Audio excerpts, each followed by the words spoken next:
भगवान श्री कृष्ण और राधा रानी से जुड़े तथ्यों पर दो बड़े संत और कथावाचक आमने सामने आ गए हैं। सीहोर के कथावाचक प्रदीप मिश्रा के प्रवचन में राधा रानी प्रसंग पर रसिक संप्रदाय के संत प्रेमानंद ने कड़ी प्रतिक्रिया दी है। उन्होंने मिश्रा पर अज्ञानता का आरोप लगाते हुए कहा है कि उन्हें राधा रानी पर कुछ भी बोलने का अधिकार नहीं है। मिश्रा ने बुधवार को ओमकारेश्वर में कथा के दौरान इस पूरे मामले पर खेद तो जरूर व्यक्त किया, लेकिन अपने तथ्यों पर टिके रहे, जिसके बाद प्रेमानंद महाराज ने एक वीडियो जारी किया और प्रदीप मिश्रा को लताड़ लगा दी। साथ ही उन्होंने कहा कि हमारे इष्ट पर सवाल उठाने का उन्हें कोई अधिकार नहीं है और उन्हें नरक में भी जगह नहीं मिलेगी। अपने प्रसंग के दौरान प्रदीप मिश्रा ने आखिर कहा क्या था, पहले वो वीडियो देखिए, फिर आपको पूरा मामला भी समझाएंगे।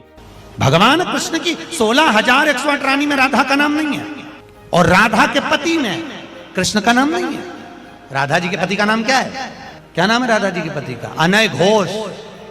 क्या बरसाने की राधा नहीं थी? राधा जी थी रावल गांव की। बरसाने में तो राधा जी के पिताजी की कचेरी थी, जिसमें राधा वर्ष में एक बार कचेरी पर जाती थी, इसलिए उसका नाम है बरसाना, वर्ष में एक बार आना। दरअसल वीडियो देखकर आप पूरा मामला समझ ही गए होंगे। चलिए हम भी आपको बता देते हैं। प्रदीप मिश्रा ने कथा के दौरान कहा था कि भगवान श्री कृष्ण की 16,108 रानियों में राधा जी का नाम है ही नहीं। राधा जी के पति का नाम श्री कृष्ण है ही नहीं और उनका विवाह अनन्य घोष से हुआ था। सास का नाम जटिला और ननंद का नाम कुटिला था। उनका विवाह गांव छाता में हुआ। राधा जी बरसाने की रहने वाली नहीं थी, रावल गांव में पैदा हुई थी। बरसाने में राधा जी के पिता की कचहरी थी, वहां राधा वर्ष भर में एक बार आती थी। राधा रानी के बरसाना से जुड़े विवाद को लेकर कथावाचक प्रदीप मिश्रा और श्री जी के परम भक्त प्रेमानंद महाराज के बयान सोशल मीडिया पर वायरल हो रहे हैं, जिसके बाद अब प्रेमानंद महाराज ने पलटवार करते हुए क्या कहा है, अब वो वीडियो भी आपको दिखाते हैं। कल हमको एक क्लिप दिखाई गई किसी भागवत प्रवक्ता की, वो लाडली जी के विषय में बोल रहा है कि राधा ऐसा राधा ऐसा है। 4 श्लोक पढ़ लिए, भागवत प्रवक्ता बन गए।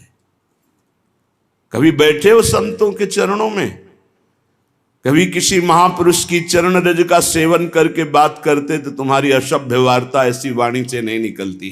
हमारी लाडली जी के विषय में एक भी बात नहीं जानता। वो लाडली जी के विषय में बोलने का अधिकार क्या जानता है लाडली जी के विषय में? श्री जी, अरे हम जीते हैं उन्हीं से, हम उन्हीं में रहते हैं, वो हम में रहती हैं। अगर तुम्हें जानकारी करनी कि श्री जी क्या है तो हमारी आंखों में आंख मिलाकर देख श्री जी क्या है।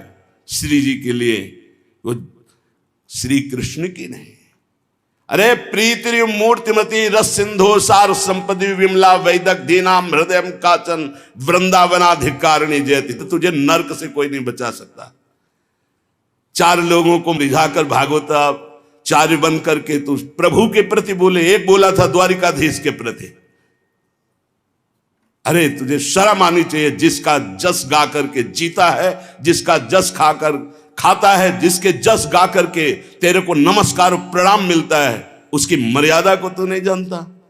किस बात का माइक में बैठ करके प्रवचन करता है जब तुझे ब्रह्म तत्व का बोध नहीं।